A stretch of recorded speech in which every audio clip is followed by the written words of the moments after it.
Assalamualaikum warahmatullahi wabarakatuh. Perkenalkan, nama saya Tali Tasya. Saya dari TPIP 3 ingin menjelaskan perbandingan PAI PSPBI. PAI terbuat dari gabungan ikatan amida dan imida dalam rantai utamanya.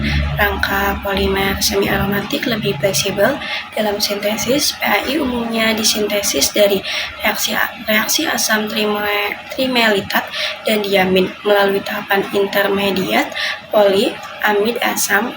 Proses relatif lebih mudah dan bisa larut dalam pelarut tertentu. Saat belum diimidasikan penuh, PAI digunakan pada komponen mekanik isolator listrik, costing, tahapan suhu, dan bearing. Cocok untuk aplikasi teknik presisi tinggi. PAI bisa diproses sebagai larutan, memungkinkan aplikasi seperti costing, injection, molding lebih mudah diproses. Sedangkan di PBI tersusun dari unit benzimidazole yang kaku dan aromatik penuh.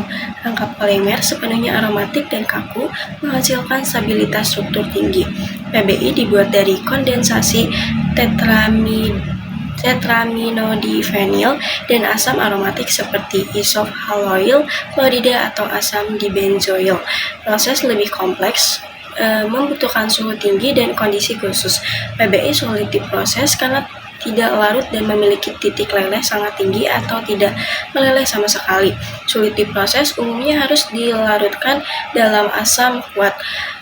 PBI juga digunakan di lingkungan ekstrim seperti baju pemadam kebakaran, filter suhu tinggi, cocok untuk aplikasi suhu dan lingkungan paling ekstrim. Lalu, perbandingan sifat fisik, mekanik, termal, dan ketahanan kimia. Di PAI atau polimid-imid merupakan salah satu polimer teknik berkinerja tinggi yang dikenal karena kombinasi antara kekuatan mekanik yang sangat baik dan ketahanannya terhadap suhu tinggi. Memiliki tampilan yang relatif keras dan kaku dengan warna khasnya yang kecoklatan kekuningan. Densitasnya berada di sekitaran 1,4 gram per cm per kubik, membuatnya cukup padat dibandingkan beberapa polimer lainnya. Dari sisi mekanik, PAI menawarkan kekakuan dan ketahanan aus yang lebih luar biasa. Polimer ini mampu mempertahankan dimensi dengan sangat stabil bahkan ketika digunakan dalam kondisi suhu tinggi. Dalam suhu operasi, PAI dapat digunakan secara kontinu sehingga sekitar 260 derajat Celcius. Ketahanan kimianya juga sangat baik, terutama terhadap pelumas, pelarut organik, dan bahan kimia ringan meskipun cenderung kurang tahan terhadap asam kuat.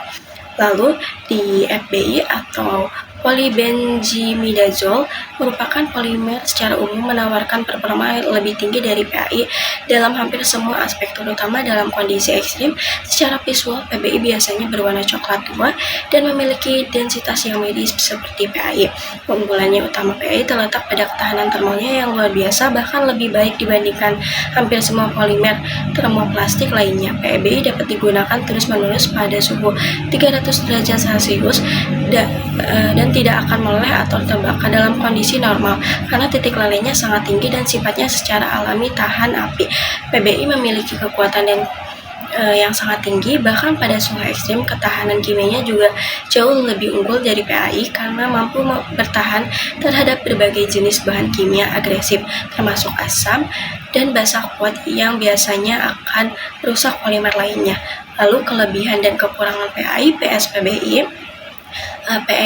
PAI memiliki banyak kelebihan yang membuatnya cocok digunakan di berbagai industri. Beberapa di antaranya adalah ketahanan terhadap keausan, kemampuan merging atau permesinan yang sangat baik yang tinggi terutama dalam suhu tinggi. Namun demikian, PAI tetap memiliki keterbatasan. Polimer ini kurang tahan terhadap zat kimia yang sangat agresif, khususnya asam kuat. Selain itu, meskipun lebih murah dibandingkan PBI, harganya tetap cukup tinggi dibandingkan plastik teknik biasa, dan sifat mekaniknya mulai menurun ketika digunakan di atas suhu 260 derajat Celcius. PBI ini sedangkan PBI unggul hampir di semua kategori performa. Ia mampu bertahan dalam suhu yang sangat ekstrim serta tidak mudah terbakar serta menawarkan ketahanan kimia yang sangat tinggi.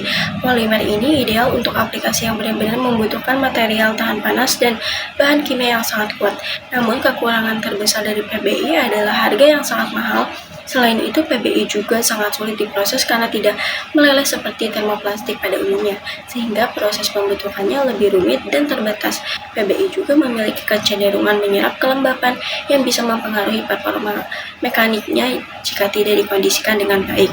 Lalu, di industri yang paling disukai, PI ini banyak digunakan di industri yang membutuhkan komponen presisi tinggi dengan ketahanan arus yang baik. Contohnya adalah industri otomotif dan dirgantara, di mana PI digunakan sebagai bahan bushing, washer, bearing, dan komponen-komponen mesin yang beroperasi pada suhu tinggi.